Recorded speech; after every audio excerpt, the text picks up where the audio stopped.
Leila, gracias por venir. La primera pregunta o la primera cuestión sería, por favor, que nos hicieras una pequeña presentación. Cuéntanos un poco quién eres. Pues bueno, yo me llamo Leila Nachabati Rego y soy una gallega de origen sirio, de padre sirio, y vivo en Madrid ahora desde hace unos añitos. He vivido en varios sitios del mundo, ahora mismo estoy establecida aquí en Madrid y me dedico a escribir, sobre todo, relacionado con temas que tienen que ver con derechos humanos eh, y muy en especial con un enfoque en la región de Oriente Medio y Norte de África para medios como Periodismo Humano, Global Voices, Al Jazeera. Muy bien. La primera cuestión es como la cuestión. ¿Qué es lo que es el movimiento 15M? ¿Qué es? ¿Qué te parece a ti que es? Yo diría que es un despertar. Es... Hace unos días leí un artículo que me pareció que daba en el clavo y se titulaba ¿Qué más da donde vaya? Es un gustazo sentir que nos movemos. Entonces esa sensación de estar moviéndose después de tanto tiempo de estancamiento y de parálisis, pues el moverse y el participar en cosas que nos afectan a todos, para mí es un notición. Muy bien. El 15M es conocido por ser un movimiento muy heterogéneo, muy transversal, con gente con distintas influencias. Me gustaría que me contaras, tú como en caso de que te sientas parte del 15M o simpatices, ¿cómo has llegado a ser del 15M? ¿Cuál ha sido, digamos, tu camino? Pues la verdad es que siempre me ha gustado el hecho de reunirse en la calle con más gente para expresar una reacción a algo que no te parece justo o que, con lo que no comulgas o que crees que merece esa reacción. Y quizá pues una especie de punto de referencia puede ser las manifestaciones contra la guerra de Irak, que eran, yo esas las viví en Estados Unidos, porque cuando vivía allí los días previos a la invasión de Irak hubo manifestaciones en las calles allí en Estados Unidos, pero era una sensación muy funesta, muy sombría, muy de como un mal augurio que se nos venía encima, mientras que la sensación durante el 15M, la verdad es que lo que yo viví en el espacio físico allí era de felicidad. Muy bien. Y en el Campada Sol, recordarás, ¿no? Hubo una semana que estuvimos discutiendo sobre el famoso consenso de mínimos, donde queríamos establecer unas peticiones básicas comunes, ¿no? De todo el mundo, ¿no? Entonces, independientemente de eso, ¿cuáles son tus peticiones? ¿Tú qué crees que debería de cambiar en la sociedad? Te voy a pedir que me cuentes eso, qué crees tú que habría que cambiar y después que cojas una cosa que te parezca la más importante, la más urgente de hacer. Yo la verdad no sé exactamente cómo lo haría, pero me gustaría renovar todo el panorama político.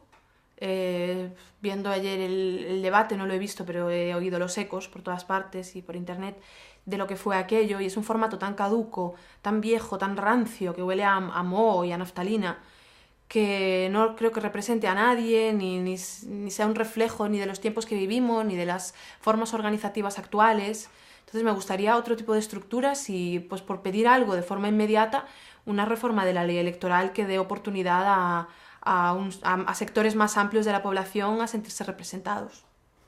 O sea, esa sería tu primera petición, Para ¿no? mí la primera petición es la reforma electoral. Muy bien.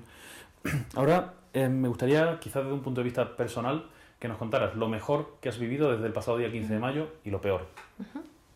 Mm. Eh, lo mejor fue esos primeros días en los que estábamos todos con esa euforia de decir, realmente yo no estaba sola, él no estaba solo, todos teníamos una necesidad de salir y poner esto en común, y esos momentos de abrumadores, de esos minutos de silencio que hacíamos y luego a las 12 de la noche, ese grito silencioso, eso fue un momento alucinante para mí. Y otro momento maravilloso fue cuando mi madre me llamó y me dijo que se había pasado la tarde del sábado en su barrio de las afueras de Santiago de Compostela, discutiendo los problemas del barrio y de su calle con otros vecinos. Y darme cuenta de que aquel momento de estar sentado en Madrid, de alguna manera se había extendido hasta llegar a la calle donde yo crecí, y imaginarme a todos mis vecinos, ahí señores de todas las edades, discutiendo los problemas que a ellos les afectaban, algo que no habían hecho de esa manera hasta entonces. Eso fue muy emocionante. Y luego lo peor, yo creo que toda la movida de cómo se planteó y de cómo se presentó mediáticamente el tema de la visita del Papa y de las reacciones que hubo. Tanto algunas reacciones no me gustaron, como la forma en que se utilizó eso como excusa también para criminalizar el 15M. Sí, tengo un mal sabor de boca de eso. No sé si está relacionado con lo que dices ahora, pero ¿a ti qué te parece que ha hecho mal el 15M? Quizá como organización o como grupo o como... Seguramente me ha hecho mal muchas cosas, pero no creo que yo pueda decir a un colectivo tan diverso de gente que ni tiene cabeza, ni tiene nadie responsable a quien puedas acudir a rendir cuentas, cómo deberían haberlo hecho mejor, porque yo no sé cómo lo podríamos haber hecho mejor, porque son intereses, cada uno es de su padre y de su madre, cada uno tiene su forma de ser, cada uno tiene su forma de ver el mundo, de ver la política, de ver el futuro. Creo que es una lección de civismo. No creo que sea fácil algo tan descentralizado, algo que surge de una forma tan orgánica, hacerlo mucho mejor, ni me parece a mí que pueda dar yo lecciones tampoco. Muy bien. Antes me has contado un par de momentos que eran significativos para ti. A mí me gustaría que escogieras uno de esos momentos que fue para ti especialmente emocionante, pero que me lo describieras, como que me lo narraras, ¿no? Que me cuentes sensaciones, que me cuentes pensamientos que tuviste, ¿no? Así durante un minutito quizás, descríbenoslo por favor, intenta transportarnos a ese momento. ¿Qué es lo que sentiste en alguno de estas historias? Hay una foto que me sacó mi amigo Kiko, que es la que os he mandado, cuando me pedisteis una foto de mí en el 15M, y bueno, con el Instagram lo ha puesto de color rojo, pero es que yo lo recuerdo así, con ese color rojo como de ocaso, de atardecer, aunque era de noche. Y se me ve en la cara que es uno de los días más felices de mi vida. Allí sentada, y fue... Sí, quizá ahora estoy mezclando todo, porque lo recuerdo todo como si fuera un enorme día, a veces. No tengo tan claro cuándo fue cada cosa en cada momento.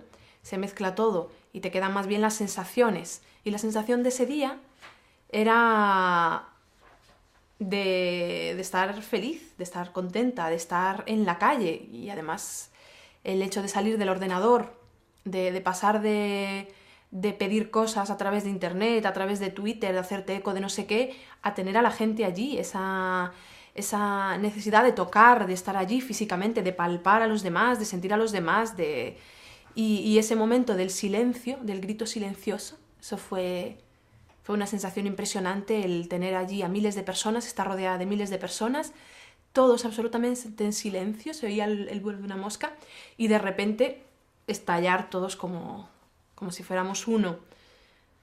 Muy bonito. ¿Sabes qué?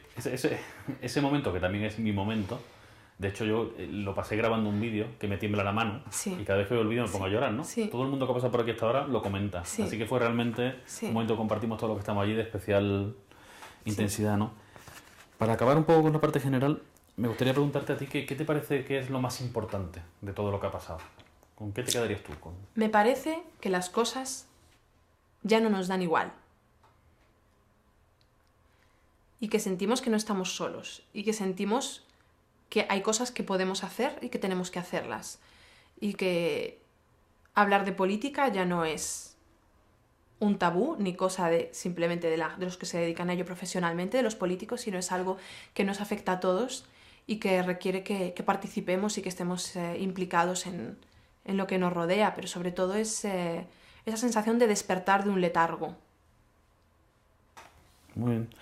Ahora vamos a hablar un poco, por favor, si te parece, de la primavera árabe. Entonces me gustaría, para empezar, que de una forma didáctica nos explicaras exactamente qué es lo que ha pasado. ¿Qué es lo que ha pasado estos meses por allí?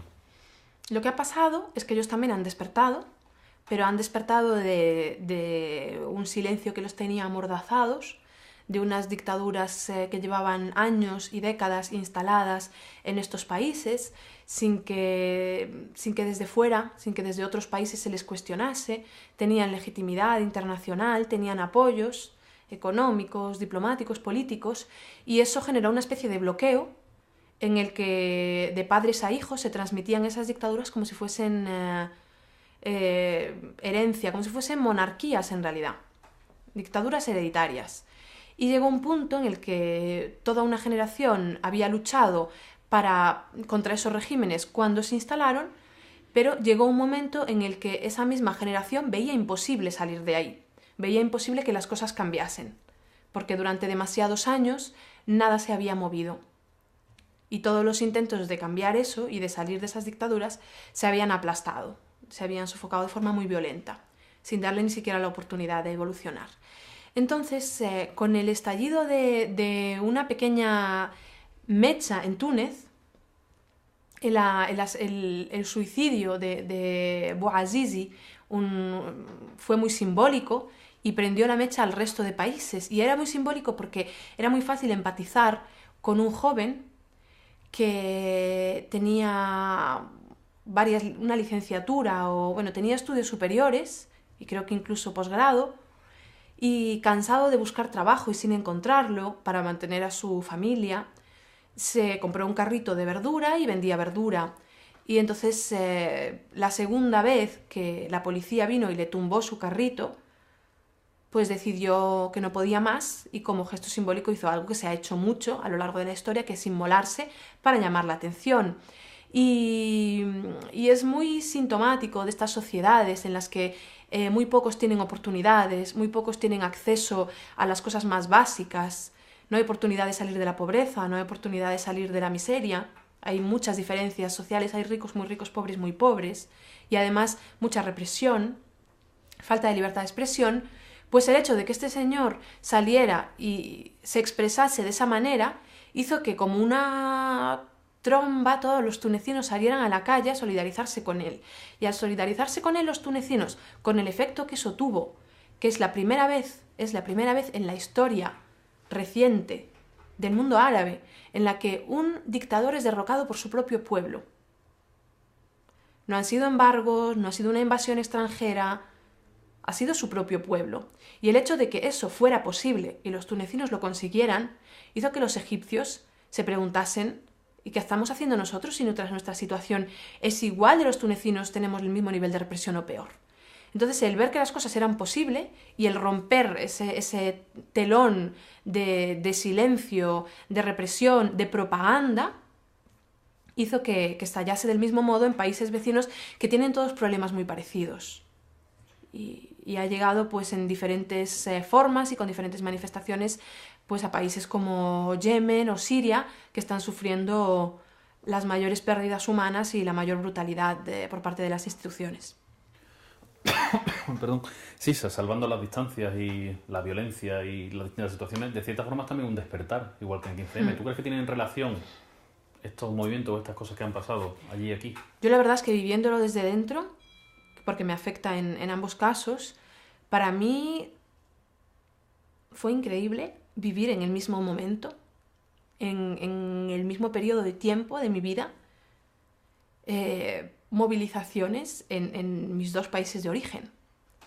En Siria, con un baño de sangre, de torturas, de represión como resultado a ese despertar, y en España sin esa represión, pero también desde luego es un despertar en los dos casos.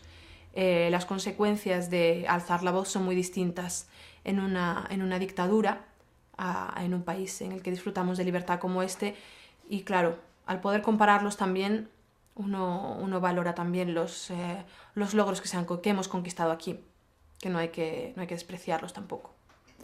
También además se han remezclado un poco las formas de protesta, ¿no? Porque en Occupy Wall Street había tiendas de campaña quechua porque las había aquí, y aquí había tiendas y toldos porque los había en Tahrir, ¿no? Sí. Ha habido cierta remezcla, globalización de la protesta, quizá. Yo acompañé a unos tunecinos que vinieron a visitar Madrid uno de los últimos días del 15M, de las acampadas, y se fueron paseando por Sol y ellos veían bueno, las tiendas que había montada, la estética de los pósters, de las pintadas, incluso los gestos, las manitas de Mickey Mouse que dices tú, y todas las formas de expresión ciudadanas, y estaban muy emocionados. De hecho, a más de uno se le cayeron las lágrimas, se les ponía la piel de gallina de ver los ecos de lo que ellos habían vivido de Túnez, donde todo empezó, donde toda esta oleada de movilizaciones, de despertar ciudadano empezó, y ver que eso había tenido sus ecos a un contexto tan diferente como el de España. Hay otra cosa que me parece un efecto secundario también muy interesante, que es que por primera vez yo me considero mediterránea, por esa mezcla de norte y de sur de Mediterráneo, y por primera vez en mi vida estoy viendo cómo se ve al otro, que es al Mediterráneo del sur, cómo se ve desde aquí, asociado a imágenes que por primera vez no tienen que ver con violencia, no tienen que ver con inmigración ilegal, no tienen que ver con nada bélico, ni con miseria, tienen que ver con dignidad, tienen que ver con libertad, con reivindicaciones pacíficas.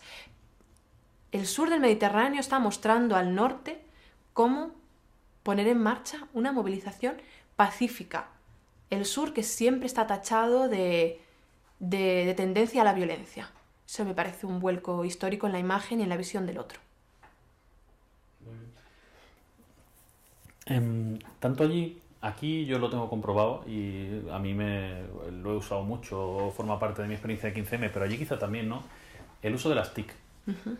Cómo han, no sé si catalizado, acelerado, afectado estas movilizaciones. Me gustaría que me hablaras un poco, la experiencia que tú tienes más de investigar en Siria, tus contactos también quizá en Egipto, de cómo ha sido el uso de las TIC allí, cómo ha sido aquí, qué uniones hay, cómo... Sí. Bueno, yo creo que está claro que este tipo de movilizaciones en las que hemos participado han respondido a modelos distintos a los tradicionales. Son formas nuevas de organización y formas nuevas de comunicar todo lo que estaba pasando, que han ido acompañando también a esos procesos.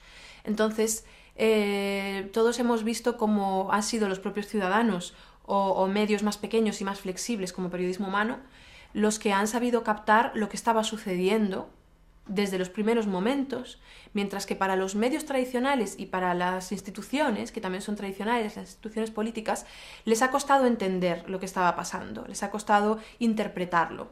Entonces han sido los propios ciudadanos no solo los que han hecho su historia, sino que la han escrito, la han narrado, la han contado, y de esas fuentes ciudadanas han bebido luego pues, otros medios más tradicionales.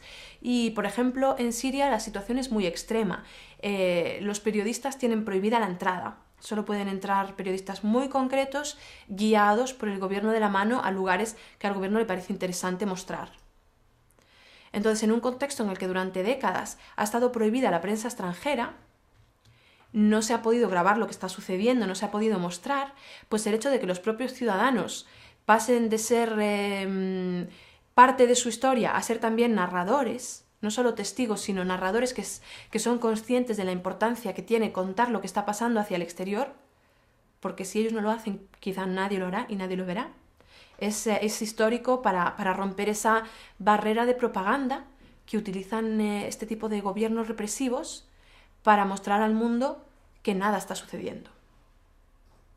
¿Y eso se ha hecho mediante el uso de estos nuevos dispositivos? Eso se ha hecho, yo creo que ha sido fundamental la cuestión de la alianza entre plataformas de vídeo como YouTube y los móviles. Es decir, en estos países no todo el mundo tiene acceso a Internet, pero prácticamente todo el mundo tiene un móvil. Y entonces ves en estas manifestaciones, en cualquier concentración donde haya unas cuantas personas, ves casi más móviles que manos. Todo el mundo grabando lo que está sucediendo, luego compartiéndolo, enviándoselo a medios como Al Jazeera o subiéndolos ellos directamente a sus plataformas, enviándolos a contactos en el extranjero para que los suban desde allí. Y luego el compartir en tiempo real también los encuentros. En algunos casos ha servido para atraer a gente Twitter, por ejemplo, en Egipto ha sido muy útil para atraer a gente a las manifestaciones. Venid que estamos todos a las 5 en esta zona. De hecho, amigos míos egipcios me cuentan siempre que es literal, que es la primera vez en la historia que hay manifestaciones que siguen un horario y que siguen un plan. No manifestaciones, revoluciones, que siguen un horario predeterminado. Pues el 25 de enero tenemos una revolución y se llamaban por teléfono y decían, quedamos el jueves, bueno, vamos a dejar lo que tenemos para después porque el jueves tenemos revolución.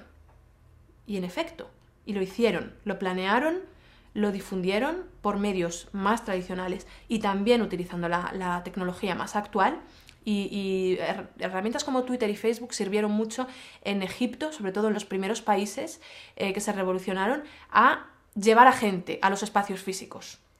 En el caso de Siria, por ejemplo, ha sido más un papel de contar lo que está pasando, que también es, no creo que haya sido tanto un papel de movilizar a la gente, que se movilizaba por canales más tradicionales, como de contar al mundo lo que estaba pasando en un contexto tan cerrado. Y de cierta forma lo que me has contado a mí me sirve un poco para Sol, Sí. Que ha sido un poco parecido, ¿no? Exacto. Mucha gente, yo entre ellos, contamos lo que veíamos y mucha gente, yo entre ellos, no sé cómo decirte, yo por las mañanas antes de ir a Sol miraba el Twitter de Acampada Sol, la cuenta de Twitter, para ver qué hacía falta hoy. Sí. Hoy queremos mantas, no sé qué y tal, pero no hace falta agua. Sí. O sea que ha sido muy parecido también Sí. en esta sociedad que es como mucho más desarrollada y donde sí todo el mundo tiene internet, entrecomillado, pero es muy distinto. Ha sido lo mismo aquí, ¿no? Sí, para organizar, yo diría, y para contar. En unos momentos en los que no es fácil contar con la atención de medios más tradicionales y se ha conseguido que ellos consideraran que eso era interesante cuando ya era muy, muy gordo en prácticamente todo el mundo a través de los propios canales ciudadanos. Sí, en este caso, sí, no es curioso, De hecho, ¿no? fue interesante que yo creo que el caso de España es el movimiento más descentralizado a través de Internet y va muy bien con la forma en que funciona Internet. La descentralización y el caos, que es inherente a la organización del 15M, creo que va muy de la mano con el formato de Internet, que también es descentralizado y caótico en sí. Y en los otros países funcionaba más como ejes centrales, tags concretas, palabras clave concretas, una quizá por país o una quizá por evento. Pero en España han sido tantas. Ha sido el ejemplo más descentralizado, o sea, costaba seguir las etiquetas y por eso la gente que no estaba dentro se volvía tan loca para intentar entenderlo, porque era algo que solo se podía entender viviéndolo desde dentro y funcionaba pues cambiando continuamente. Pasamos de Spanish Revolution a etiquetas por ciudad, acampada Barcelona, acampada Sevilla, casi por pueblecitos incluso, y luego se amplió a acampada Buenos Aires, acampada Jerusalén, acampada en Vietnam, en países que uno ni se podía imaginar que eso se fuese a extender con ese tipo de ecos. Y a través de Twitter, a través de Internet, pero muy especialmente Twitter, se pudo ver el alcance de ese movimiento y la descentralización que hacía imposible seguirlo para el que no estuviese dentro. Me gustaría hablar ahora un poco sobre la percepción que tienen sobre el 15M en el extranjero, ¿no? Uh-huh. Tú que, bueno, trabajas en medios extranjeros, conoces gente por todos lados, vives en muchos sitios. Me gustaría que me contaras, ¿no? ¿Qué piensan? Pues no sé, en Estados Unidos, no sé. ¿Qué piensan del 15M? ¿Qué se han enterado? Pues yo estuve hace poco en Túnez, en la conferencia anual de blogueros árabes, y hice una presentación sobre el 15M para compañeros blogueros árabes, que todos habían vivido de un modo u otro movilizaciones en sus países. Y me costó explicarlo por lo mismo, porque es algo que creo que es, para entenderlo hay que vivirlo desde dentro y vivir cuáles han sido los últimos años en España y cómo esto es realmente una novedad, este tipo de participación ciudadana, pero me costaba explicarlo a gente que había vivido formas de represión tan sangrienta y dictaduras tan atroces, me costaba explicarle cuáles eran nuestros problemas en España y por qué había una urgencia también de salir a la calle y reclamar cosas. Me costaba explicárselo y noté que a veces da la impresión desde fuera que no se sabe muy bien cuáles son las peticiones concretas, porque no es algo que sea fácil de concretar. ¿Y tú crees que ellos se veían como precursores de lo que pasaba aquí? ¿O Sí, en estos países sí. árabes tenían claro que...? Sí, sí, de hecho se emocionaron mucho cuando, yo creo que todos lo tienen bastante interiorizado, que lo que sucedió en Túnez y lo que se extendió luego a Egipto, que ha tenido ecos que han pasado, que han llegado a España, luego han rebotado y se han extendido a Wall Street, y es todo un movimiento global y un movimiento ciudadano, y se emocionaron mucho cuando les puse la canción de Llegan Voces, que habla sobre las voces que suben del sur hacia el norte y cómo de repente el norte escucha al sur, cómo se retroalimenta, cómo se emocionaron mucho con esa canción. Y en un país como Estados Unidos, por ejemplo, un país, bueno, desarrollado, democrático o como fuere, pero sobre todo, digamos, con acceso a medios donde todo el mundo podía ver qué es lo que pasaba aquí, ¿qué te han contado a ti? Además, un país donde después, digamos, por iniciativa suya, pero sin duda basado en el 15M, en estéticas, en procedimientos y tal, montaron su Occupy Wall Street. ¿Qué piensan allí? ¿Qué saben de nosotros? Yo me he encontrado esa pregunta de, pero, ¿qué es exactamente lo que queréis? Me la he encontrado de todas partes y me la he encontrado también de amigos estadounidenses. ¿De qué es exactamente lo que pedís? Y da la impresión de que todo el mundo busca ese que buscáis exactamente.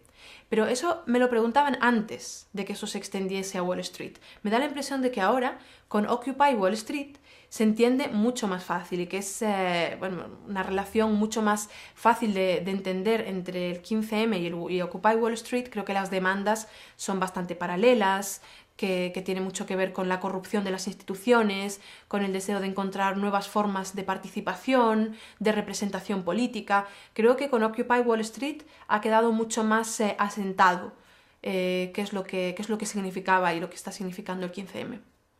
Si al fin y al cabo yo creo que estamos todos en lo mismo, ¿no? Se trata de intentar llevar una vida digna, ¿no? Sí. No es otra cosa, cada uno con sus problemas, su realidad, Sí. pero... Sin duda.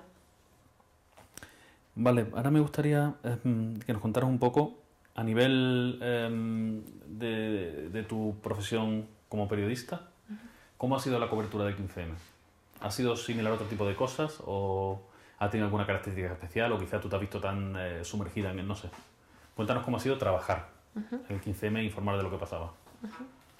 Pues me da la impresión de que ha sido una buena oportunidad para medios pequeños como periodismo humano. La verdad que ha sido un orgullo para mí ser colaboradora de un medio que ha hecho semejante cobertura con tan pocos recursos, y ver a mis compañeros con un simple móvil desde dentro del 15M, desde el principio, grabando lo que estaba pasando.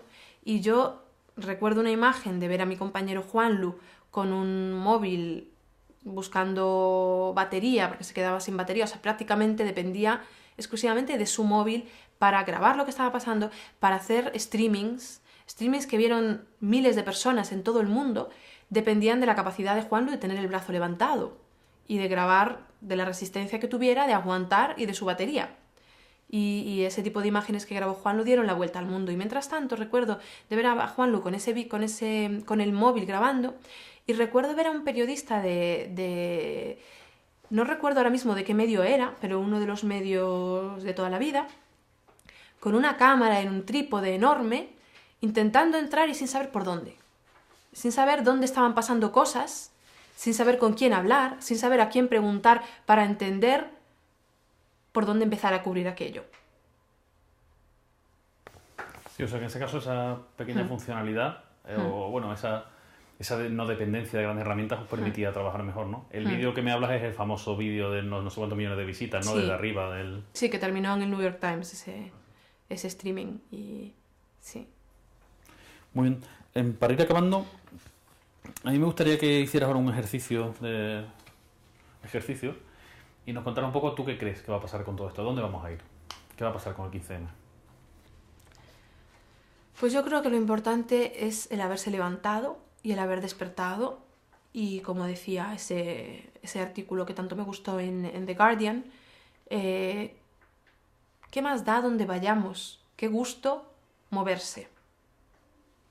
Y yo estoy encantada de que nos estemos moviendo, y creo que este interés que de repente tenemos los ciudadanos, o que de repente podemos expresar en común por nuestro entorno, por participar, por organizarnos de forma distinta a cómo se organizan las instituciones tradicionales, por no sentirnos representados por esos políticos y por fin poder decirlo y poder intentar buscar otras formas. Pero para mí el hecho de moverse en sí, la participación ciudadana, solo puede traer cosas buenas. Pues la última cuestión sería simplemente si tú tienes algo que añadir, hay algo que nos quieras contar, algo que te parezca importante o...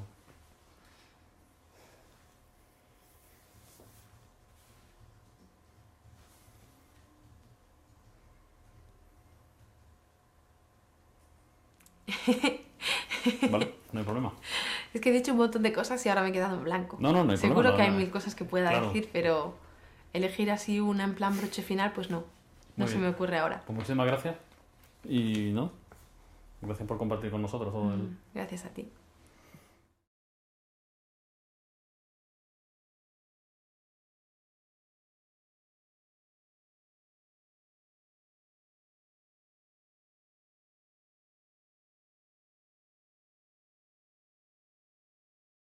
De decir, realmente yo no estaba sola, él no estaba solo, todos teníamos una necesidad de salir y poner esto en común y esos momentos de abrumadores, de esos minutos de silencio que hacíamos y luego a las 12 de la noche, ese grito silencioso, eso fue un momento alucinante para mí. Y otro momento maravilloso fue cuando mi madre me llamó y me dijo que se había pasado la tarde del sábado en su barrio de las afueras de Santiago de Compostela, discutiendo los problemas del barrio y de su calle con otros vecinos. Y darme cuenta de que aquel momento de estar sentado en Madrid, de alguna manera se había extendido hasta llegar a la calle donde yo crecí, y imaginarme a todos mis vecinos ahí, señores de todas las edades, discutiendo los problemas que a ellos les afectaban, algo que no habían hecho de esa manera hasta entonces. Eso fue muy emocionante. Y luego lo peor, yo creo que toda la movida de cómo se plantea la región de Oriente Medio y Norte de África para medios como Periodismo Humano, Global Voices, Al Jazeera. Muy bien. La primera cuestión es como la cuestión. ¿Qué es lo que es el movimiento 15M? ¿Qué es? ¿Qué te parece a ti que es? Yo diría que es un despertar. Hace unos días leí un artículo que me pareció que daba en el clavo y se titulaba ¿Qué más da donde vaya? Es un gustazo sentir que nos movemos. Entonces esa sensación de estar moviéndose después de tanto tiempo de estancamiento y de parálisis, pues el moverse y el participar en cosas que nos afectan a todos, para mí es un notición. Muy bien, el 15M es conocido por ser un movimiento muy heterogéneo, muy transversal, con gente con distintas influencias. Me gustaría que me contaras, tú como en caso de que te sientas parte del 15M o simpatices, ¿cómo has llegado a ser del 15M? ¿Cuál ha sido, digamos, tu camino?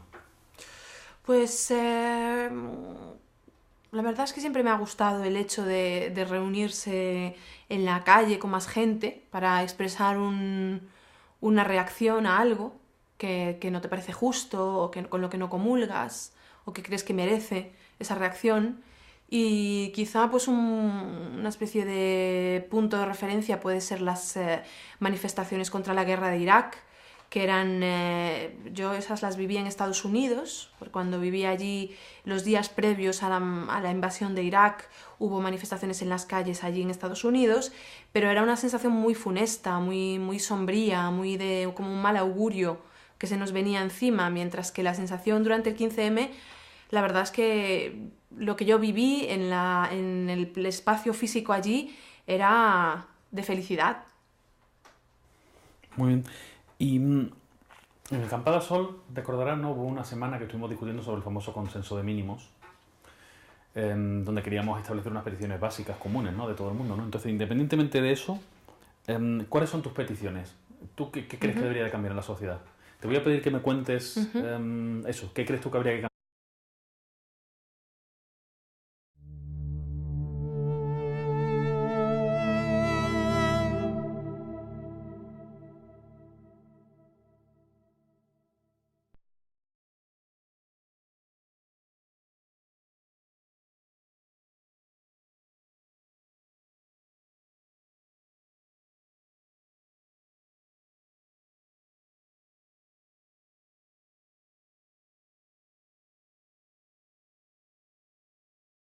Leila, gracias por venir. La primera pregunta o la primera cuestión sería, por favor, que nos hicieras una pequeña presentación. Cuéntanos un poco quién eres.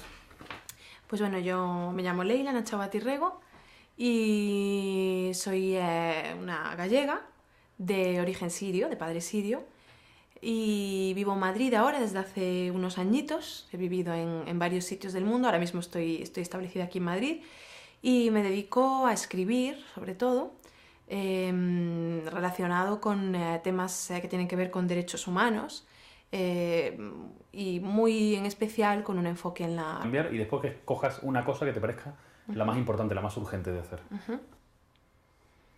Yo la verdad no sé exactamente cómo lo haría, pero me gustaría renovar todo el panorama político. Viendo ayer el debate, no lo he visto, pero he oído los ecos por todas partes y por internet de lo que fue aquello, y es un formato tan caduco, tan viejo, tan rancio, que huele a moho y a naftalina, que no creo que represente a nadie, ni sea un reflejo ni de los tiempos que vivimos, ni de las formas organizativas actuales. Entonces me gustaría otro tipo de estructuras y, pues por pedir algo de forma inmediata, una reforma de la ley electoral que dé oportunidad a sectores más amplios de la población a sentirse representados. O sea, esa sería tu primera petición. Para ¿no? mí la primera petición es la reforma electoral. Muy bien.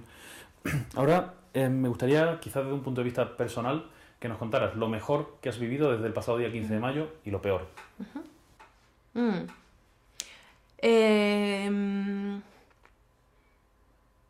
Lo mejor fue esos primeros días en los que estábamos todos con esa euforia